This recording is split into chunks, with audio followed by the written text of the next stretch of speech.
So, gaano nga ba katagal ma-approve ang iyong tax information kay Shopee Affiliate? So guys, itong i-share ko sa iyo ay based on my own experience and how long it takes for me para ma-approve yung aking tax information. Bali guys, this is part 2 of our Shopee Affiliate tutorials. Kung hindi mo pa napanood yung part 1, then check on this video or lagay ko din yung link sa description ng video na ito because it will walk you through kung paano mag-start as an affiliate kay Shopee. So, ayun nga guys, after ko pong gumawa ng account kay Shopee, so nag-apply na din ako or nagpa-approve na ako ng aking bank accounts and yung tax information.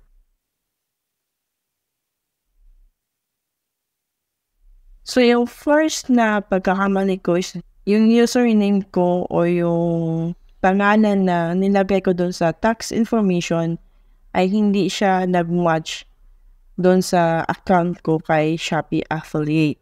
So, ang nilagay ko lang kasi doon sa account ko kay Shopee Affiliate is my nickname and then yung last name. And then sa aking tax information ay yung full name ko and then yung last name. So, hindi siya match.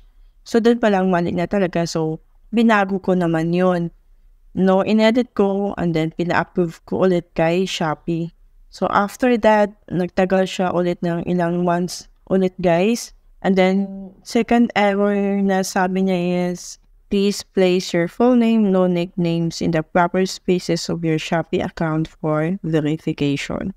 So, ayan nga guys, yung nilagay ko kasi sa account ko is nickname and then sa tax is yung full name ko. So, hindi talaga siya match. So, nag-failed na ako doon. So, nag-follow up talaga ako kay Shopee. And then, after that is, wala na sila reply sa akin guys. Noong May 13, I received an email from them. So, saying that, glad to tell you that your tax information has been approved. Ayan, according to the Philippines tax law, you will be deducted. Actually, it almost take me about 6 months. Ganun siya katagal guys kasi maraming mali dun sa in-input ko talaga. And I admit din naman personally na mali talaga yung in-input ko doon. Kaya nagtagal ako ng ganito katagal na umabot ako ng almost 6 months para lang ma-approve yung aking tax information. Kaya kailangan na bago ka mag-submit na yung tax information, dapat tama po talaga siya lahat para hindi ka matagalan sa pag-aantay ng approval. So anyway, kahit na nasa approval ka pa lang, ay pwede ka naman mag-promote ng mga products kay Shopee. Right now, andito tayo ngayon sa affiliate.shopee.ph dashboard. And dito tayo punta sa aking billing. As you can see here, my income, total payment amount, ayan siya so far guys.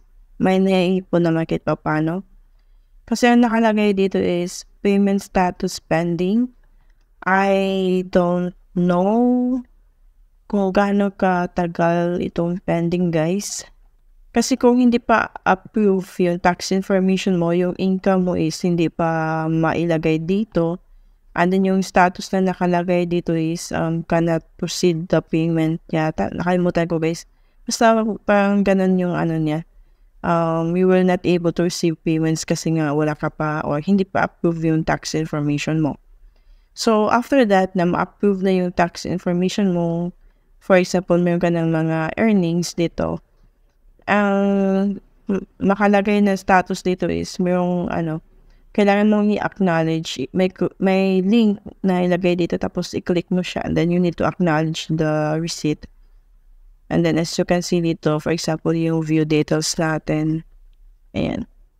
Commission completed. Ayan. View conversions. Payable 30.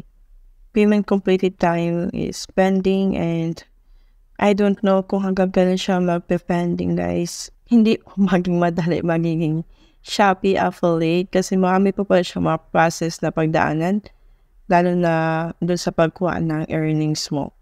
So, ayun guys, if you want to follow my Shopee affiliate journey, if you want to know if makukuha ko ba yung nakapending sa akin na income, so make sure to subscribe to my channel, para magkaroon ka ng update the moment na mayroon akong update in regards with my journey with Shopee Affiliate.